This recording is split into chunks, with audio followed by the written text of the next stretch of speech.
So stress అనేది ఇప్పుడు most common cause అయిపోయింది ఏ డిసీజ్కైనా. అవునండి. సో లివర్కి స్ట్రెస్ వల్ల ఎంత ఎఫెక్ట్ ఉంటుంది? చాలా ఎఫెక్ట్ అండి. ఇప్పుడు మనం స్ట్రెస్ వల్ల బీపీ వస్తుంది, స్ట్రెస్ వల్ల హార్ట్ ఫెయిల్యూర్ అవుతుంది, స్ట్రెస్ వల్ల హార్ట్ అటాక్, స్ట్రోక్ వస్తుంది అని ఎలా అంటామో స్ట్రెస్ వల్ల లివర్ కూడా ఎఫెక్ట్ అవుతుంది. స్ట్రెస్ అంటే ఏంటంటే డైరెక్ట్గా మన బ్రెయిన్ ఆటోనామిక్ నర్వస్ సిస్టమ్ అనేది చాలా యాక్టివేట్ అయిపోతుంది అనమాట. దానివల్ల అంటే అందరికీ అర్థమయ్యేలా చెప్పాలంటే మన బాడీలో స్ట్రెస్ ఎక్కువైతే ఇన్ఫ్లమేషన్ అనేది ఎక్కువ అవుతుంది. ఇన్ఫ్లమేషన్ అనేది ఎక్కువైతే ఇన్ఫ్లమేషన్ వల్ల సెల్స్లో ఇన్ఫ్లమేటరీ మీడియేటర్స్ అనేవి చాలా రిలీజ్ అయిపోతాయి బాడీలో.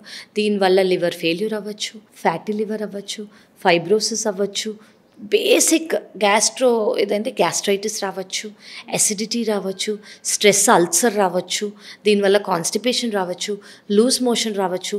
అండ్ మన గట్ మైక్రోబయోటా ఏవైతే మన గుడ్ బ్యాక్టీరియా ఉన్నాయో అవి తక్కువ అయిపోయి మన బ్యాడ్ బ్యాక్టీరియా ఎక్కువ అయిపోవచ్చు. దీనివల్ల ఏంటి మన మూడ్ అన్ని చేంజ్ అయిపోయి చాలామంది డిప్రెస్డ్గా ఉంటారు, లో మూడ్గా ఉంటారు, యాక్టివ్గా ఉండరు. So stress plays a major role. దానివల్ల మన డైట్, మన బేసిక్గా ఈ మధ్య మీరు అందరూ వినే ఉంటారు యాక్చువల్లీ ఇన్ఫ్లమేషన్ అనేది ఎప్పటి నుంచో ఉంది అని మేము అందరం ప్రిస్క్రైబ్ చేసి మాట్లాడి చెప్తున్నాం. కానీ లక్కీలీ విద్యా బాలన్ గారి వల్ల ఇన్ఫ్లమేటరీ డైట్ అనేది పాపులర్ అయ్యి అట్లీస్ట్ ఇప్పుడు అందరు దాని మీద ఇన్ఫర్మేషన్ అండ్ దానివల్ల అట్లీస్ట్ దాని మీద ఫోకస్ చేస్తున్నారు.